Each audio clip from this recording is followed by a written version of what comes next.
Good morning, afternoon, or evening, guys. I hope you've had a good day, a good week so far, and I appreciate you stopping by my channel.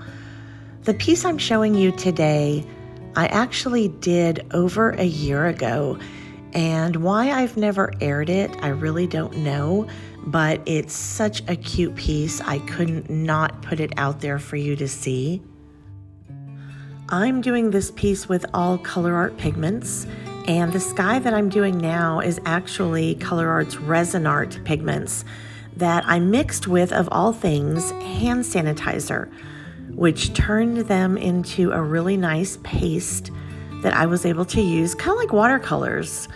Now, I don't remember, and I'm sorry for this, I don't remember any of the specific colors used here, but it really doesn't matter. It's going to be up to artist's choice, what kind of mood you're in, what kind of colors you want to see in your sky, because any colors that you end up choosing are going to be absolutely gorgeous. Now, when you're using pigments, you want to remember that they're usually very transparent. So I've started the sky with my lighter colors, and now I'm going back in with darker colors to create some depth and contrast.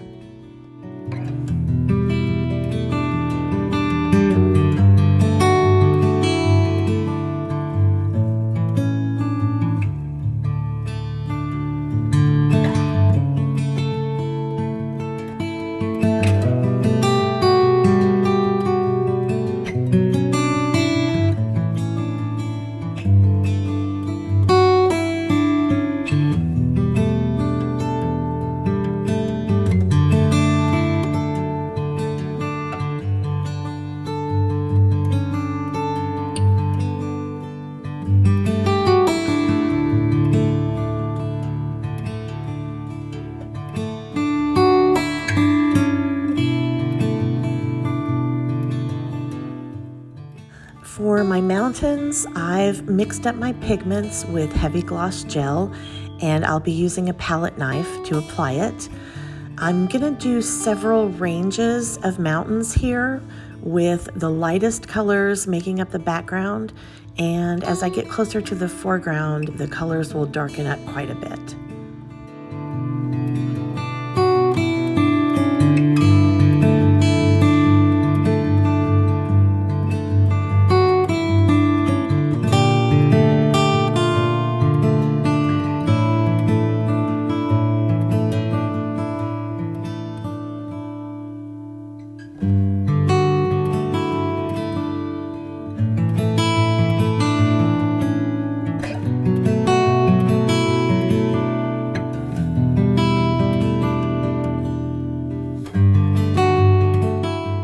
Now, as I'm doing my mountains here, I do wait until each layer is dry before adding the next color, because I don't want the colors to blend, but rather I want each individual color to stand on its own and have its own glory.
Because those background colors are pretty light, I didn't want them to be missed in the composition of the piece. So I'm gonna go back with some regular acrylics and just kind of highlight the edges of the background mountain ranges, maybe add a little color in like you can see that I'm doing. Not a whole lot, but just enough that they'll stand out a little more than they are now.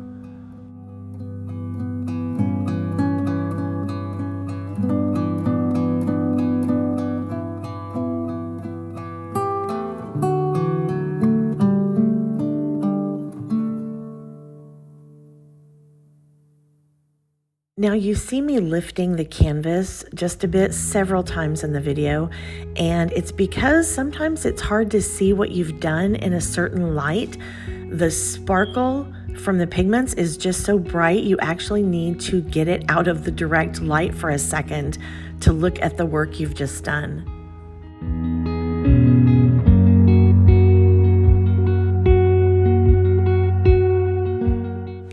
Can you see how that sky sparkles? It literally looks like I put glitter in the paints. That sparkle is completely real and it looks amazing. You can see the shimmer here of the pigments in that direct light. And guys, if you're not using pigments in your work, you are so missing out. They are absolutely so satisfying to use, and you appreciate them so much after you're done with your piece.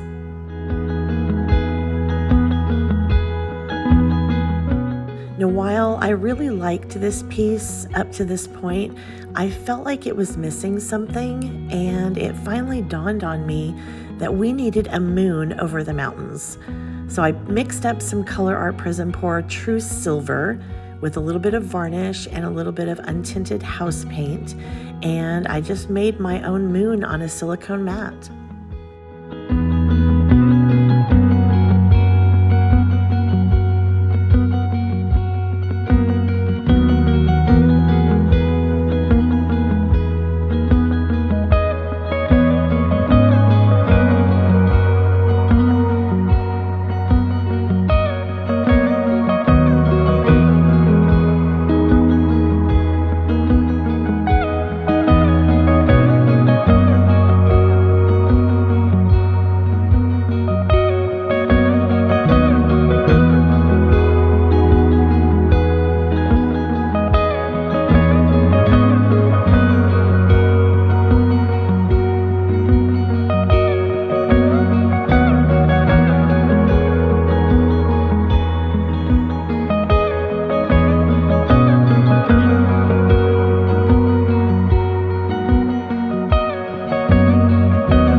So here are the dried and resined results. You can see here in just a minute that I added some interference blue to the moon to give it just a little bit of color against that silver. And if you thought the sheen from these pigments was good before, just look at them under the resin. You literally cannot take your eyes away from these colors, and the textured look, I think, really only enhances them even more. Guys, I hope you liked this piece, and I hope I convinced you to try using some pigments in your textured art. You will never be disappointed. As always, thank you so much for being here. I'll be back next Friday with the Pouring from Coast to Coast girls, where we will be doing Michelle Galley's challenge of a pearl pour, and we'll have a special surprise for you. So until then, take care of each other, and I'll see you on the next one.